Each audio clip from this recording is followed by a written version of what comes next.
Hurricane Milton, a powerful Category 3 hurricane, slammed into Florida's Gulf Coast.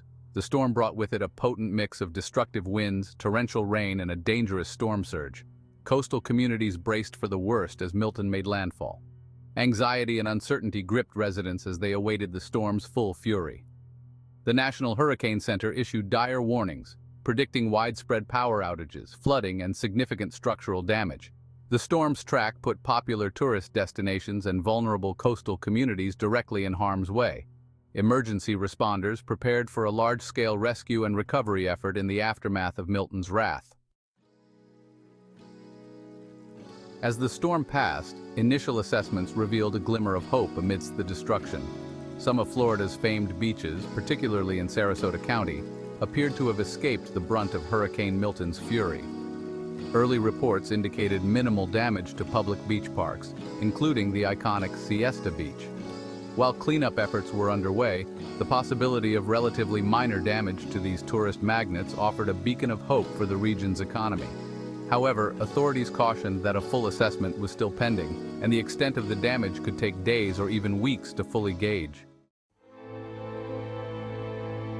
Despite the encouraging news from some coastal areas, the overall picture painted by Hurricane Milton was one of widespread devastation. Flooded roadways, uprooted trees, and damaged structures were a common sight across much of Florida's Gulf Coast. Siesta Key, a barrier island near the storm's point of landfall, suffered significant damage. The island, known for its pristine beaches and vibrant community, was left reeling from the storm's impact. Emergency crews worked tirelessly to clear debris, restore power, and respond to countless 911 calls. The storm's aftermath served as a stark reminder of nature's raw power and the vulnerability of coastal communities. One of the most significant threats posed by Hurricane Milton was its powerful storm surge. Coastal areas, particularly barrier islands like Siesta Key and low-lying regions around Venice, faced a significant risk of inundation. The storm surge, estimated at 7 to 8 feet in some areas, had the potential to cause catastrophic flooding. The surge's impact was felt most acutely in low-lying neighborhoods and along vulnerable stretches of coastline. Homes were flooded, businesses were damaged, and critical infrastructure was compromised.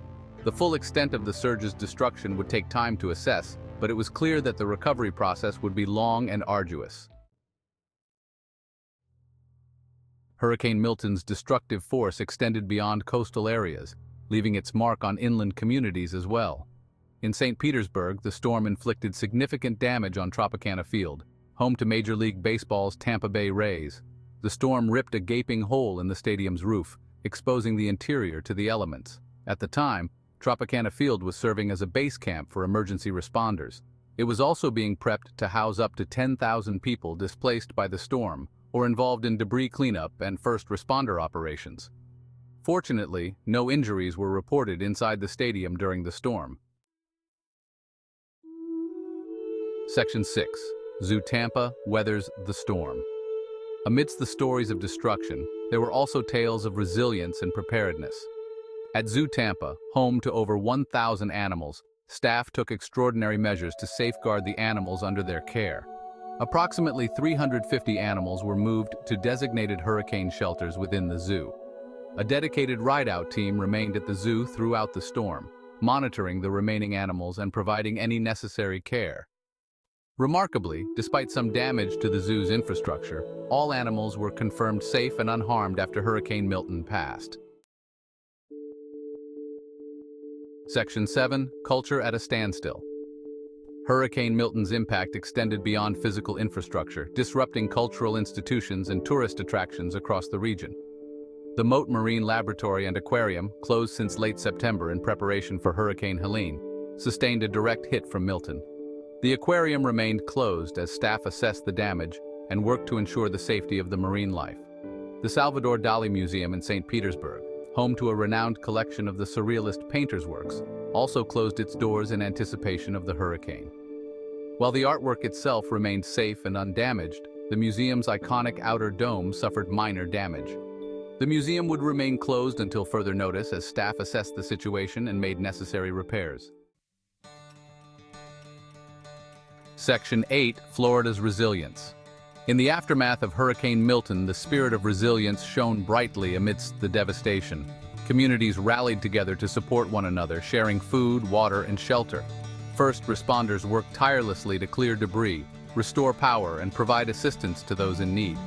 The road to recovery would be long and challenging, but Floridians are no strangers to the destructive power of hurricanes. With each storm, they learn, they adapt, and they rebuild, drawing strength from their shared experiences and their unwavering determination to overcome adversity. Section 9. Picking up the pieces.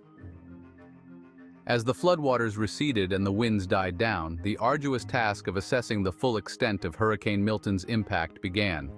Insurance adjusters fanned out across the region, documenting damage and processing claims. Construction crews mobilized, preparing to rebuild homes, businesses, and critical infrastructure. The recovery process would take time, resources, and an unwavering commitment from local, state, and federal agencies. But with the support of a nation, Florida's communities would once again rise from the ashes of disaster, demonstrating the indomitable spirit that defines the Sunshine State.